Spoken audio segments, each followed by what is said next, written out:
Bismillahirrahmanirrahim. Assalamualaikum warahmatullahi wabarakatuh. Alhamdulillah, summa alhamdulillah, wassalatu wassalamu ala rasulillah, amma ba'd. Alhamdulillah, bagaimana kabarnya Bapak Ibu, sahabat magnet rezeki yang dimuliakan Allah.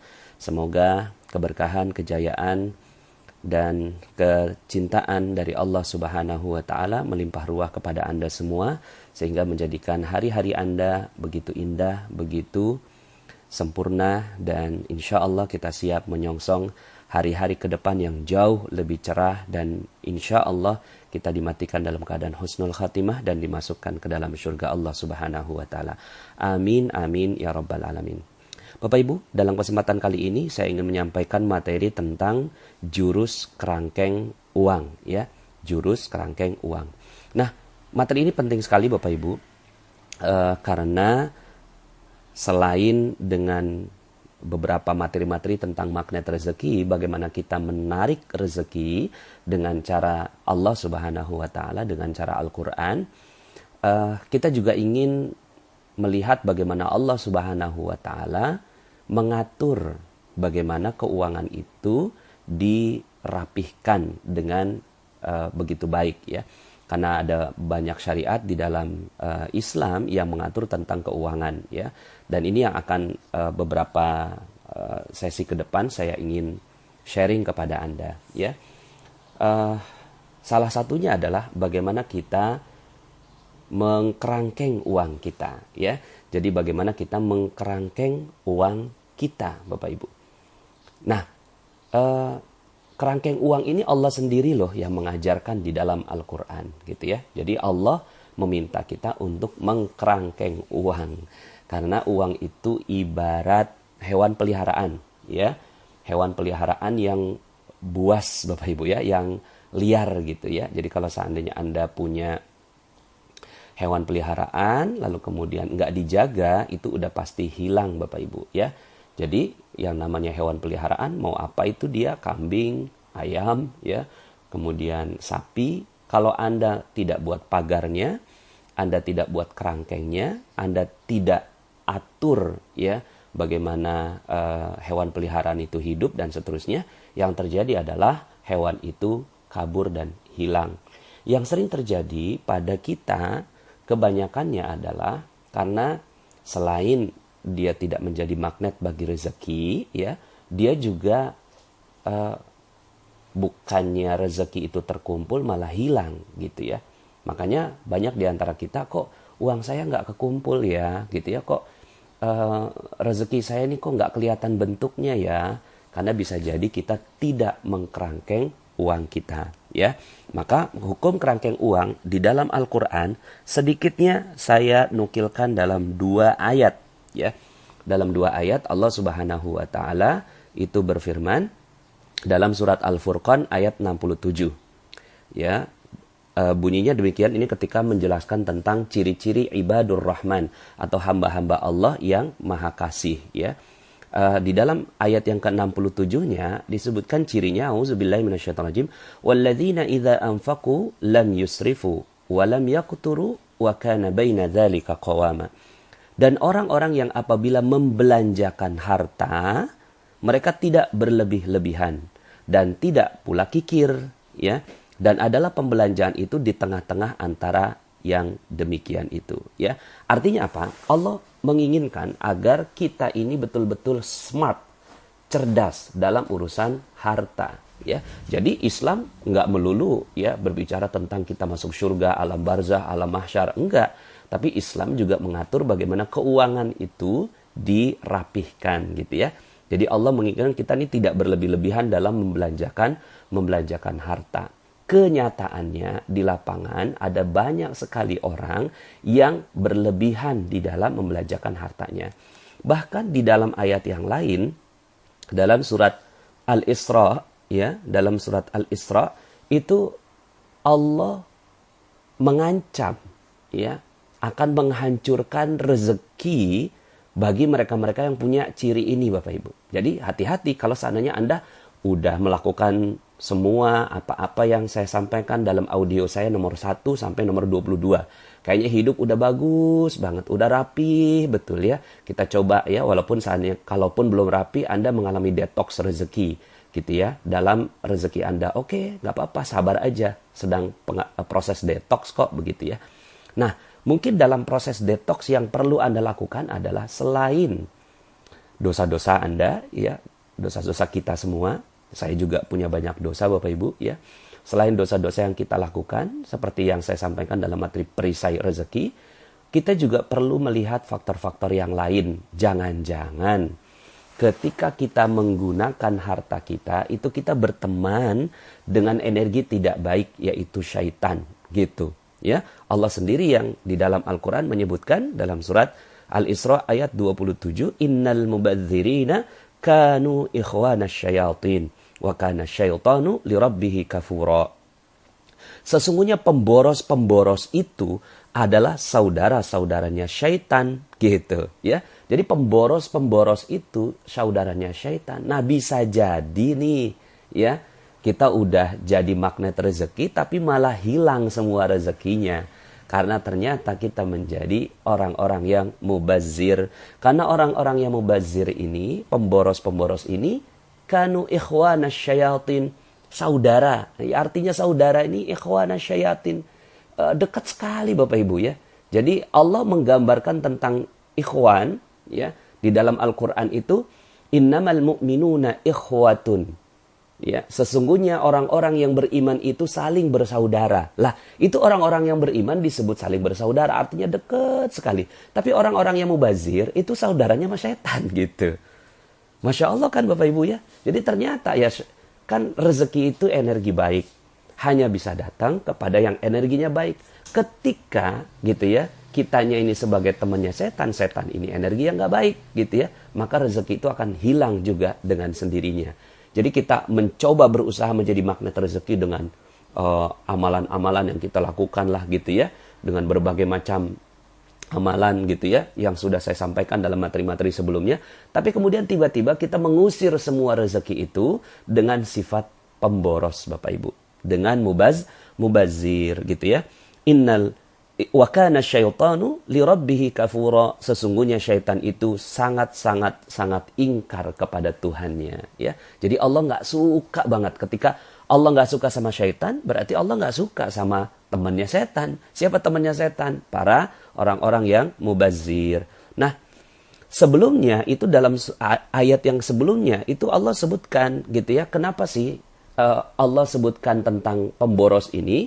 Karena kadang-kadang begini Bapak Ibu, kita ini nggak adil dalam menempatkan rezeki. Yang sepatutnya kita tidak keluarkan, kita keluarkan. Yang sepatutnya kita tahan, gitu ya, tidak kita tahan. Gitu. Misalnya, masuk ke masjid, 50.000 itu kerasanya gede banget. Ya, masuk ke masjid, itu 50.000 kerasanya gede banget. 100.000 kerasanya gede banget. Tapi kalau masuk ke restoran, gitu ya, 170.000, 180.000, 200.000, makan bertiga, rasanya kayaknya oke-oke aja begitu. Nah, ini sesuatu yang nggak pantas Bapak Ibu. Ya. Dan akhirnya pola hidup seperti ini yang membuat kita jadi hilang rezekinya. Di dalam ayat Al-Quran disebutkan di ayat yang sebelumnya. Jadi sengaja saya baca yang 27 lalu kemudian 26. Wa atizal qurba haqqahu wal miskin wabnas sabil. Tuh, ya. Dan berikanlah kepada keluarga-keluarga yang dekat akan haknya kepada orang miskin dan orang yang dalam perjalanan. Begitu. Baru kemudian Allah sebutkan wala tubadzir tabdzira. Dan janganlah kamu menghambur-hamburkan hartamu secara boros. Baru kemudian Allah katakan innal mubadzirina kanu ikhwana syayatin. Artinya apa? Artinya kita dalam membelanjakan harta itu mesti smart, sesuai dengan yang Allah ajarkan. Jangan sampai akhirnya kita keluarkan uang untuk yang menghancurkan, tapi kita tahan uang untuk yang membangun, gitu. Sedekah, wakaf, zakat, gitu ya. Itu adalah pos-pos yang akan membangun rezeki kita. gitu. Itu mereka akan membangun rezeki kita dengan sedekah Allah lipat gandakan 10 kali lipat, wakaf, lebih dahsyat lagi nanti saya akan sampaikan tentang ini. Lalu kemudian zakat itu akan mensucikan dan mengembangkan gitu kan. Tapi untuk yang seperti ini pos-posnya itu kita tuh ya ragu-ragu gitu. Kalaupun nggak ragu-ragu ngerasanya berat banget gitu ngeluarinnya. Sementara untuk di sisi lain kebutuhan yang ternyata itu malah menghancurkan seluruh kehidupan kita, kita kok gampang banget keluar gitu loh. Kita gampang banget keluar gitu. Datang ke mall, masuk ke mall gitu kan, terus kemudian kita bingung. Pas nyampe rumah, loh kenapa ini barang saya beli ya? Gitu. Ya, kenapa barang ini saya beli ya? Kalap gitu. Kalap. Nggak ngerti kenapa, karena ada berbagai macam ilmu yang diterapkan oleh yang ada di pasar begitu ya, makanya disebut pasar itu banyak syaitannya di dalam pasar gitu ya. Lalu kemudian kita kalap ngambil yang dipasang bukan harga lagi gitu kan, baju new arrival atau new arrival ya, datang baru gitu kan, Rp 300.000, enggak Bapak Ibu, tapi di situ sebut new arrival, diskon 70% gitu. Akhirnya kita kalap ngelihat diskonnya 70%, padahal harganya udah dinaikkan, lalu kemudian dibikin diskon. Nah akhirnya dengan seperti ini uang kita habis. Dan ini bukan cuma sekedar pelajaran manajemen, tapi pelajaran rezeki Bapak Ibu. Ketika kita tidak mampu mengelola yang seperti ini, maka akhir yang terjadi adalah kita nggak balance dalam mengelola rezeki kita. Ya, oke, jadi saya sampaikan bahwa ada dalilnya dan kuat sekali di dalam Al-Quran agar kita mengkerangkeng uang kita. Nah, sekarang saya akan jelaskan tentang 10 hukum kerangkeng uang. Ini saya bersyukur sekali saya dapatkan inspirasi ini dari guru saya, Ustadz Samsul Arifin, yang menyampaikan tentang materi ini. Ya, oke Bapak Ibu, siap ya? Ada 10 hukum dari kerangkeng uang. Ya, bahwa Anda harus menggunakan 10 poin ini untuk membuat rezeki Anda terjaga. Ya, sekali lagi, bahwa rezeki itu seperti hewan peliharaan, kalau nggak dijaga, dia hilang.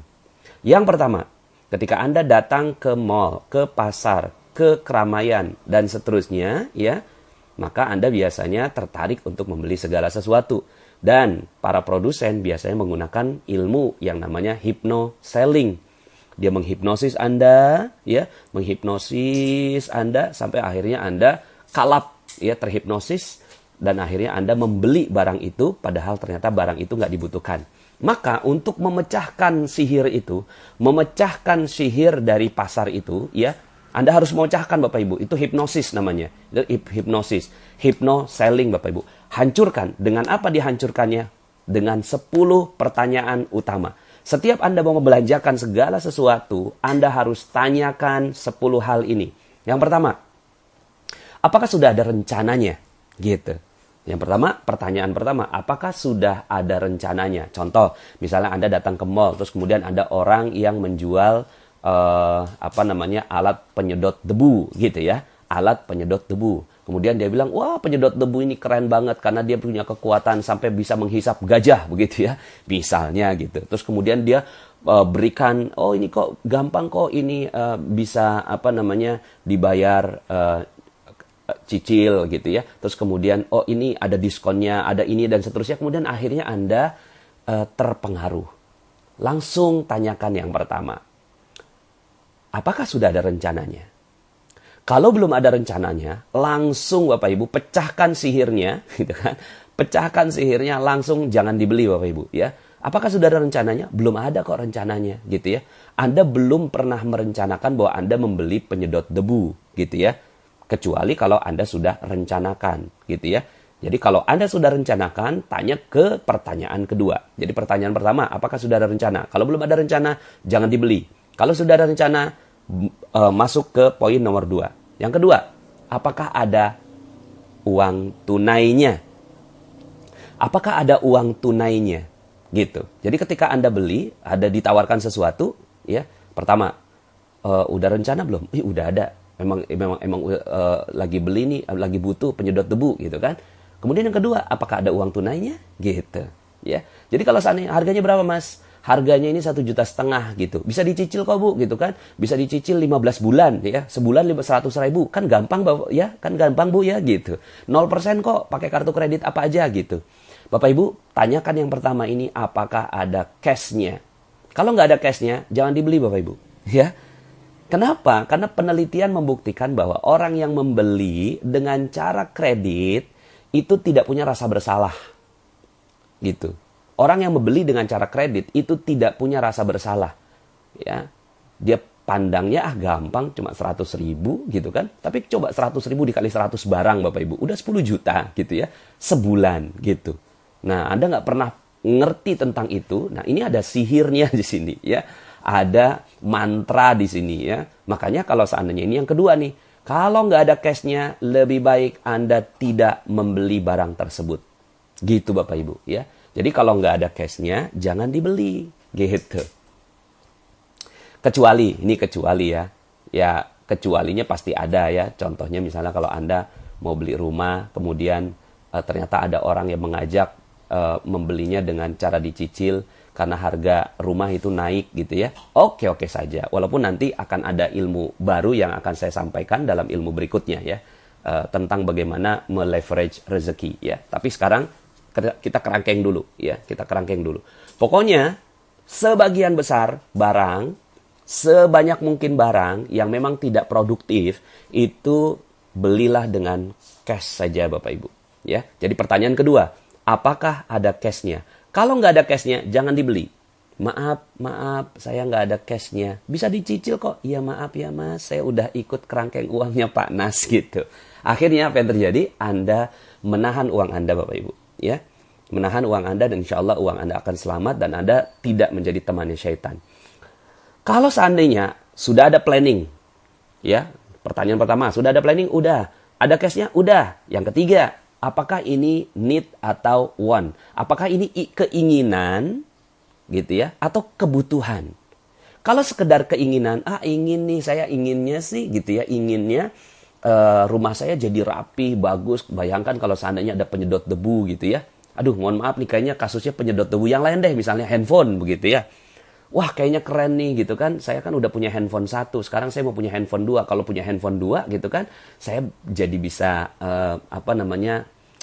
melakukan aktivitas yang lebih banyak dan seterusnya. Tanyakan, itu kebutuhan atau ingin? Kebutuhan itu beda sama ingin Bapak Ibu. Butuh itu levelnya kebutuhan primer. Tapi kalau ingin tuh gaya. Kebanyakan gaya akan menghancurkan hidup kita. Maka hiduplah dengan kebutuhan. Sebenarnya orang hidup tuh kalau kebutuhan yang dibela itu dia nggak butuh banyak uang kok gitu ya. Kita makan paling berapa gitu ya. Kalau dihitung-hitung paling 15.000 sekali makan, 20.000 sekali makan gitu ya. Kalau sehari cuma 60.000 itu kebutuhan. Tapi kalau mau makan di restoran ternama gitu ya kan, terus kemudian kelihatan sama orang gitu ya, terus kemudian rasanya enak gitu ya. Nah ini udah keinginan namanya gitu ya, keinginan. Jadi tanyakan yang nomor 3, ini keinginan atau kebutuhan? Pilih yang butuh. Oh ini butuh kok, benar-benar butuh gitu kan, benar-benar butuh. Nah kalau benar-benar butuh, tanyakan yang nomor 4 Bapak Ibu ya. Apakah bahaya kalau tidak beli? Apakah Anda berbahaya kalau nggak beli gitu ya?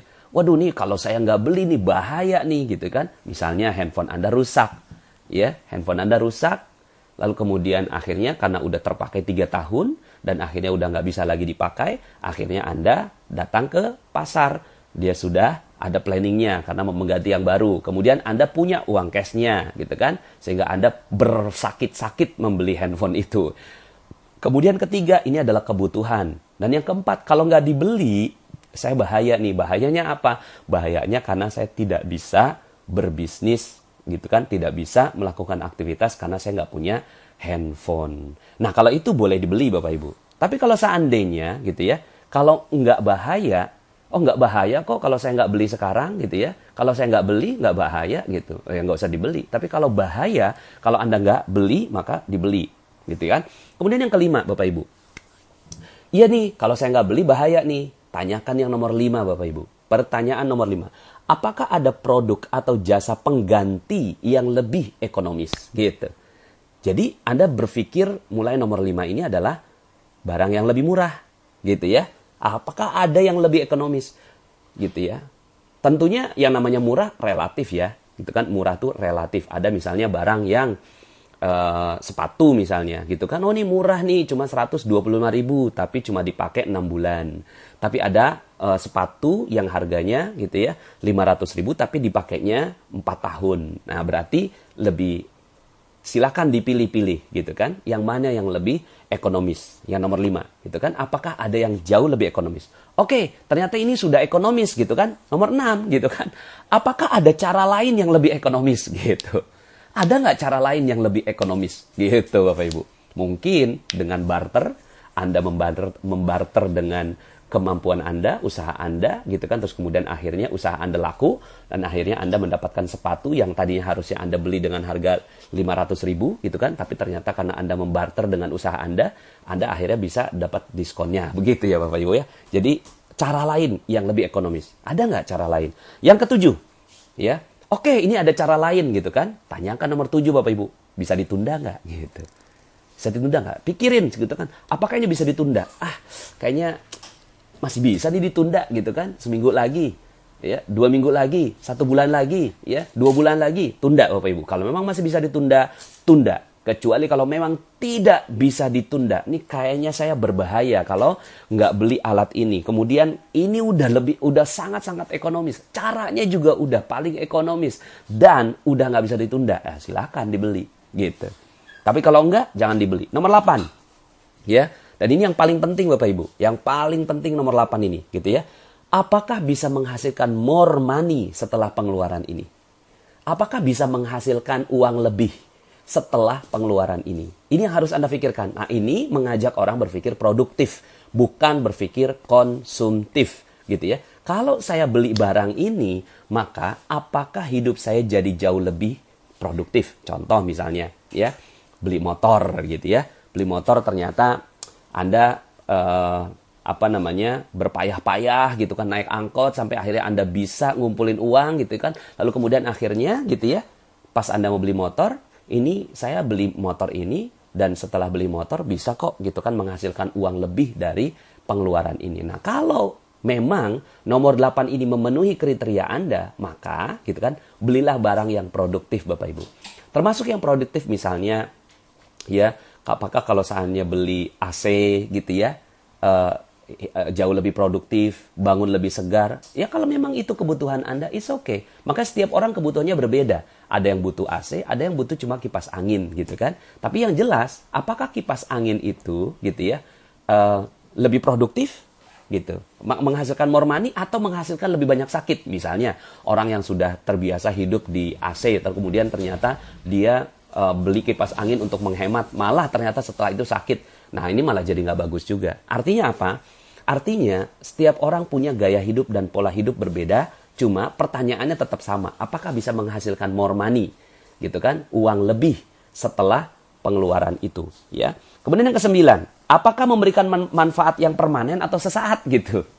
Ini manfaatnya permanen atau cuma sesaat gitu? Kalau seandainya sesaat, tinggalkan Bapak Ibu. Tinggalkan gitu ya. Dia udah, wah kita udah suka banget sama yang namanya permen gitu kan. Permen di pinggir jalan, lollipop gitu ya. Terus kemudian kita tanya nih, udah ada planningnya nggak? Udah, emang saya datang pengen beli lollipop. Ada cashnya nggak? Ada, uangnya cukup. Kemudian yang ketiga, need atau want? Iya nih kebutuhan nih, anak pengen lollipop gitu kan. Kemudian bahaya nggak gitu kan? Bahaya, orang anak nangis gitu kan. Gitu kalau nggak beli. Kemudian ada nggak yang lebih ekonomis? Enggak, ini udah lebih ekonomis. Cara lain lebih ekonomis? Nggak ada, udah ini aja gitu kan. Bisa ditunda nggak? Nggak bisa ditunda, anak nangis gitu ya. Kemudian bisa menghasilkan more money nggak? Ya bisa, misalnya kalau anak tenang gitu kan kita bisa lebih produktif. Nah pertanyaan ke-9, ini permanen atau sesaat gitu. Nah kalau permanen silakan dibeli, tapi kalau sesaat jangan dibeli Bapak Ibu. Misalnya ya ternyata permen itu berbahaya untuk kesehatan anak kita gitu ya. Wah ini manfaatnya sesaat nih gitu ya. Tapi malah setelah itu akhirnya kita malah jadi direpotkan dengan sakitnya anak kita. Tinggalkan Bapak Ibu. Barang-barang berbahaya seperti jajanan-jajanan yang menggunakan boraks ya, kemudian yang yang ya seperti itulah, zat-zat kimia dan seterusnya, itu lebih baik ditinggalkan Bapak Ibu ya.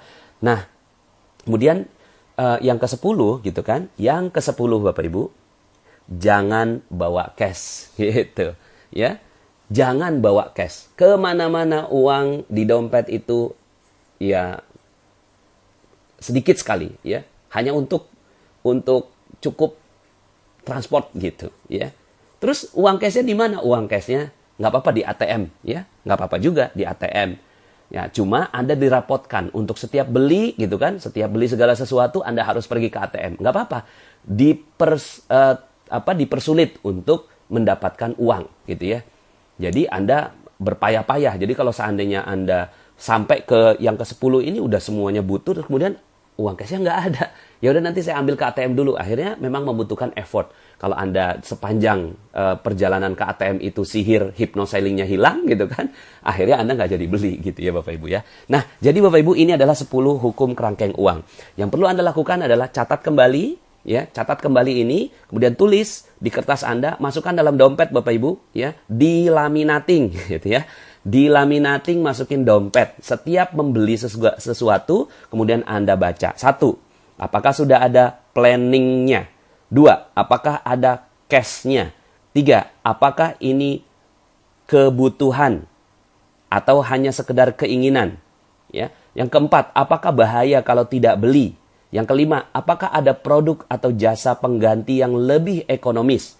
Yang keenam, apakah ada cara lain yang lebih ekonomis? Yang ketujuh, apakah bisa ditunda? Yang kedelapan, apa bisa menghasilkan uang lebih setelah pengeluaran ini? Yang kesembilan, apakah memberikan manfaat permanen atau hanya sesaat?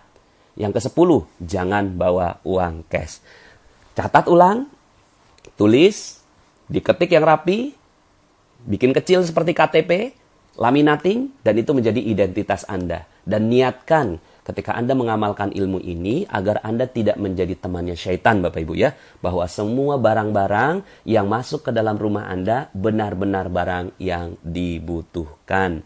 Bukan hanya sekedar keinginan dan kemudian Anda kaget. Loh kok kenapa barang-barang yang ada di rumah saya ini sebagian besar nggak dibutuhkan. Artinya sudah masuk unsur syaitan di dalam rezeki Anda. Ya, nah Bapak Ibu, mudah-mudahan ilmu ini bermanfaat dan Anda semua menjadi magnet rezeki yang dahsyat. Sekian dari saya, sampai jumpa dalam audio-audio berikutnya. Saya Nasrullah, undur diri. Assalamualaikum warahmatullahi wabarakatuh.